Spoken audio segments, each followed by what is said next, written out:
चुनाव के एन पूर्व माननीय उच्चतम न्यायालय द्वारा फैसला आया इलेक्टोरल बॉन्ड को लेकर और उस पूरी तरह से काले को सफेद करने का जो भारतीय जनता पार्टी की योजना थी उसको असंवैधानिक करार करते हुए निरस्त किया गया। 2014 में जब सरकार बनी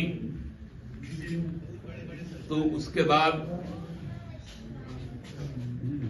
उनका दायित्व केवल और केवल एक ही रहा कि पूंजीपति वर्ग के हितों की रक्षा कैसे हो, क्योंकि आप लोग देखे होंगे 2012 के बाद विशेषकर 13 में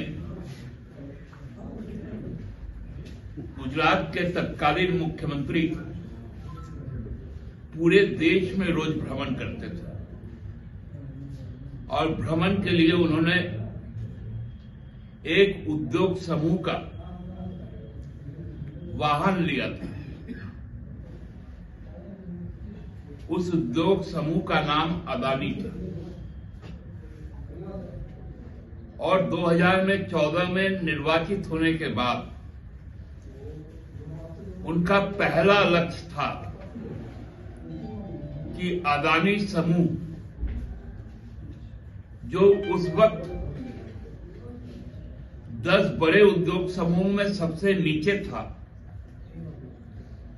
उसको कैसे रातों रात विश्व के सबसे बड़े उद्योग समूहों के न केवल दौर में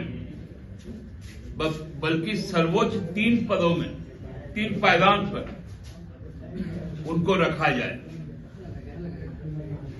इसके लिए तत्कालीन वित्त मंत्री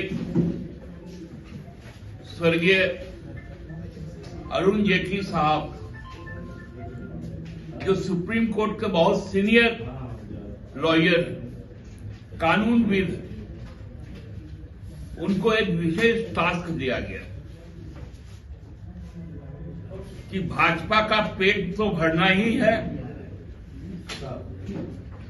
लेकिन उससे भी पहली प्राथमिकता अदानी को देनी है। 2017 में पार्लियामेंट में एक कानून पेश, बिल पेश,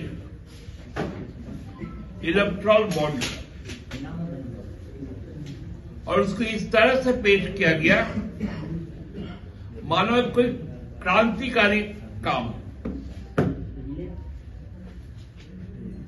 क्योंकि 2016 की नोटबंदी की जो विफलताएं थी उन विफलताओं को अब ढकना था।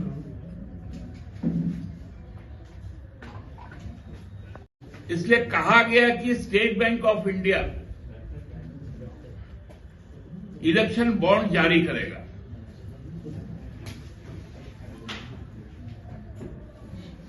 वो बॉन्ड कोई भी खरीद सकता है जिसकी पहचान एसबीआई नहीं बताएगा, और वो बॉन्ड किसी को भी दे सकता है जिसके बारे में वो भी किसी को नहीं बताएगा।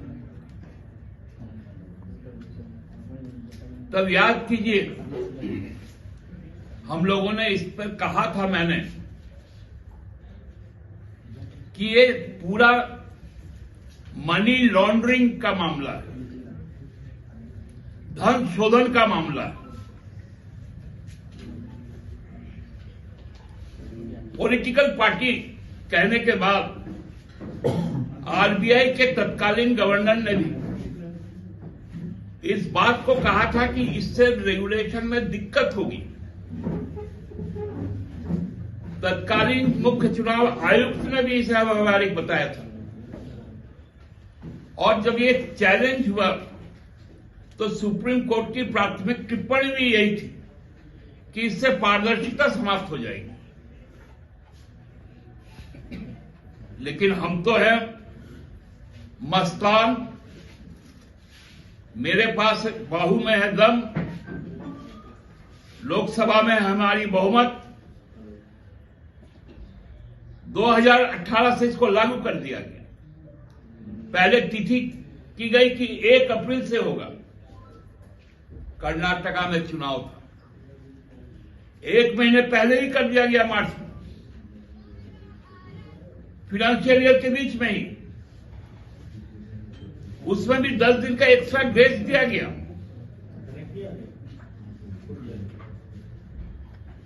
और जो इलेक्ट्रल बॉन्ड आए, जब उस पर आरटीआई हुआ तो कहा गया कि इस पर आरटीआई के दायरे से यह बाहर है।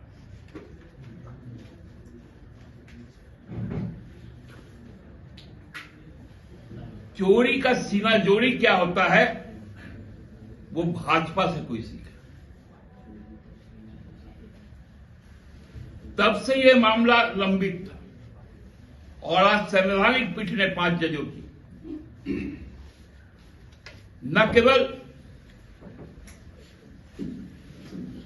इस बात को कहा कि यह संवैधानिक है, तमाम सरकार के कुतर्कों को, कंपनीज एक्ट में किए गए बदलाव को, आईटी एक्ट में किए गए बदलाव को, पीपल्स रिप्रेजेंटेशन एक्ट में किए गए बदलाव को, सबको खारिज किया और एसबीआई को कहा कि तुम 3 हफ्ते में नाम जारी करके सूचना आयोग को भेजिए। और आयोग को कहा कि 13 फरवरी तक नाम आ जाना चाहिए कि अब तक कितने इलेक्शन बॉन्ड हुए, किन दलों को हुए। मुक्ति मोर्चा भी होगा, भाजपा भी होगा, कांग्रेस भी होगा, माकपा भी होगा, भाकपा भी होगा, सपा भी होगा, राजद भी होगा। सबका राशि बताइए।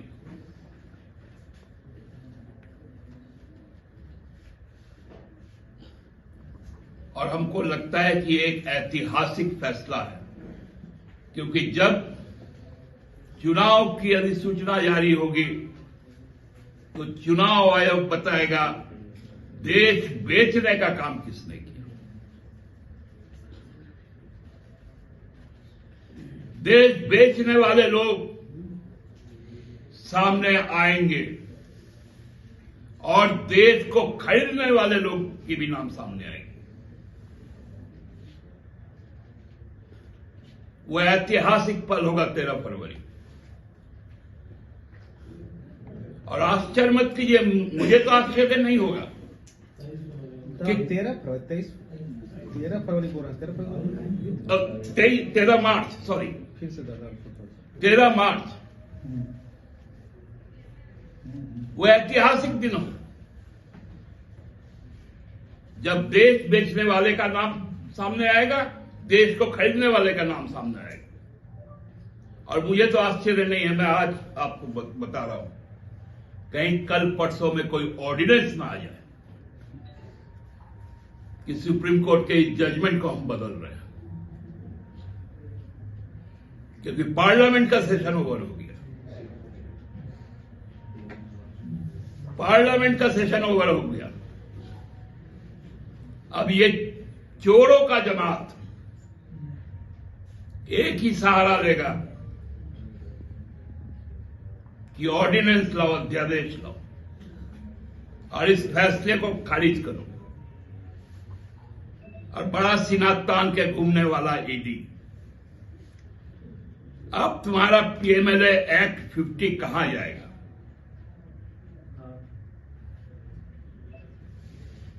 अब बताओ ईडी, एक बार तो अदानी को छोड़ा था पीएमएलए में, जब गुजरात का ऊर्जा विभाग का पैसा लौटाया था। अब आएगा ना अदानी, रहेगा ना रिमांड पर।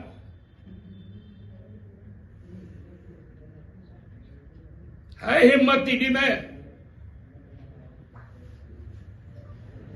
13 मार्च के बाद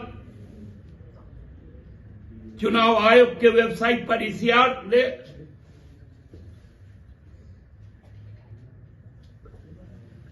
और प्रधानमंत्री मोदी को, तत्कालीन राष्ट्रीय अध्यक्ष अमित शाह को, वर्तमान जो नड्डा जी है उनको,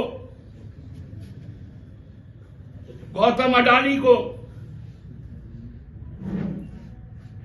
डाले रिमांड पर। देखेंगे ईडी का कलेजा। अलग देश बना दिए हो पंजाब को। पंजाब का आदमी हरियाणा नहीं आ सकता, हरियाणा का आदमी दिल्ली नहीं आ सकता।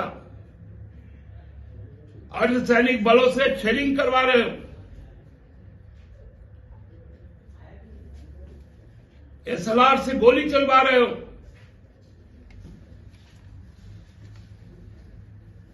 खट्टर जैसा कायर हमने कभी किसी को नहीं देखा।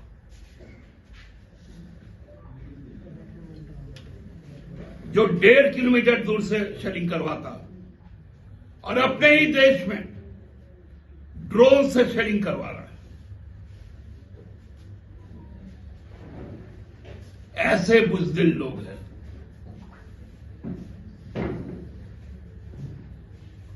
तो आज का इस ऐतिहासिक फैसला